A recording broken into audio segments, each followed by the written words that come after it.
Andrew Shapiro, what the fuck? Classical music, McDonald's, what the fuck?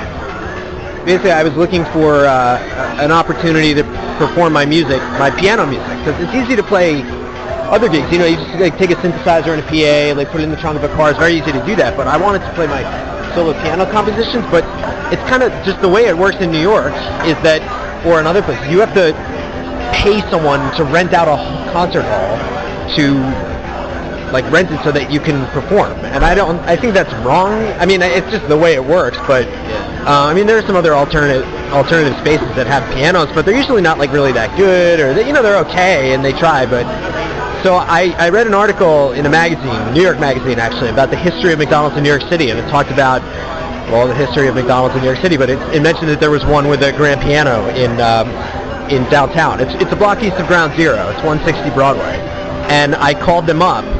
And I got the name and number of the franchise owner, and I called him out on Long Island, and he said, "Oh, I need someone for Sunday afternoons." And I found out later that someone had done it for like a really long time, and they passed away. I should say I'm not the only person that plays that. I mean, there's someone there 7 days a week. I'm only doing my thing on Sunday, and so I started doing it, and I got hired as like a full like a McDonald's employee. Like I'm technically a McDonald's employee, and I've just been playing every Sunday. I've been playing my piano music, and I've just like written so much more stuff, tons and tons of piano music, and I've just been playing it. Like I'm really getting my chops together, and so some really cool stuff, came with it. Some press, I have some regulars coming down and check it out. We got like radio interviews, like the Times wrote a piece, and I got this gig out in San Diego. I was telling you about it, the McDonald's there. We got on TV, and it was really fun. It's not a fake thing. I mean, it's a real gig. I mean, I'm taking it seriously and playing my stuff seriously. It just happens to be at McDonald's because they're paying me to go there and play my music, and there aren't many other places right now that are paying me to go perform my piano music. It's weird that it's McDonald's, but it kind of makes sense in a way. You get paid more or less than the cooks there? More. Yeah. That's good. Yeah. So how did the pins come about? There's an abandoned gift shop in the top floor of the McDonald's. So they have, there used to be a boutique. Like they sell T-shirts and like souvenirs and stuff, but they don't do that anymore. But there is this, like on the side of the upstairs, it's a 2-floor McDonald's. It's all like marble lined. It's like a nice McDonald's. So in the back there are just all these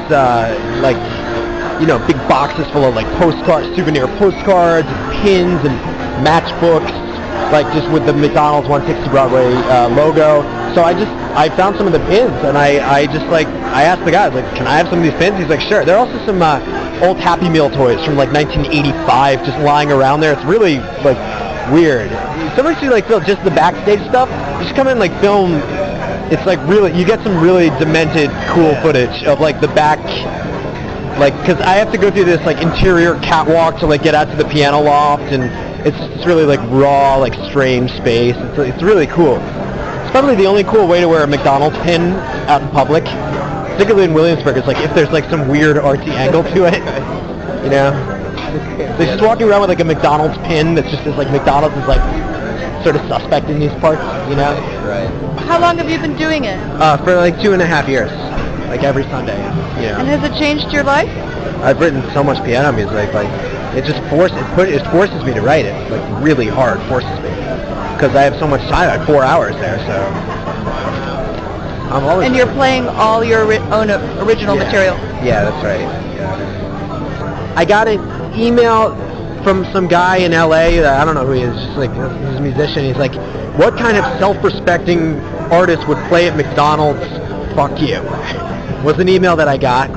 And then, like, in the same batch of emails, I got one from the music director of WRCT in Pittsburgh saying, this is maybe the most brilliant thing I've ever seen in my life. So it kind of runs the gambit between fuck you and this is really brilliant. Well, that's exactly where you want to be. Yeah, I guess so, yeah. And there are so many the McDonald's is right by Ground Zero, so there are all these, tourists, mostly European or South American tourists that are there checking it out. They're just like, oh, like, what is this? It's so weird, like, cool, like, I buy a CD, or they'll take my picture, and, like, they take pictures all the time. Like, it's like a tourist thing. So, I mean, people generally like it, because maybe if people don't like it, they just don't tell me, because they're nice enough not to, like, do what that guy did from LA or whatever. I found it to be pretty good. Like the reaction's been pretty positive. You know, at least from the people that I think of as like that I want to be my audience.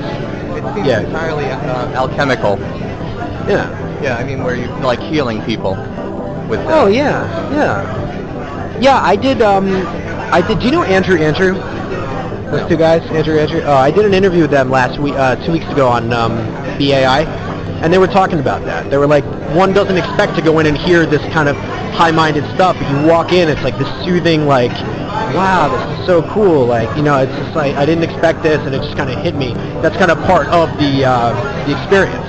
Is the unexpected nature of that, and so I think that helps to what you're saying. Yeah. You know what it is?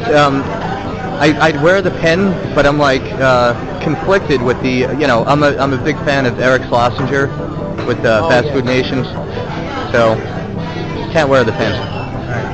Yeah, I mean it's definitely a really loaded issue, and like, you know, I probably feel different ways at different times. You know, I haven't. Well, I love the idea. I think for sure that when people hear your music, their arteries get clogged more slowly.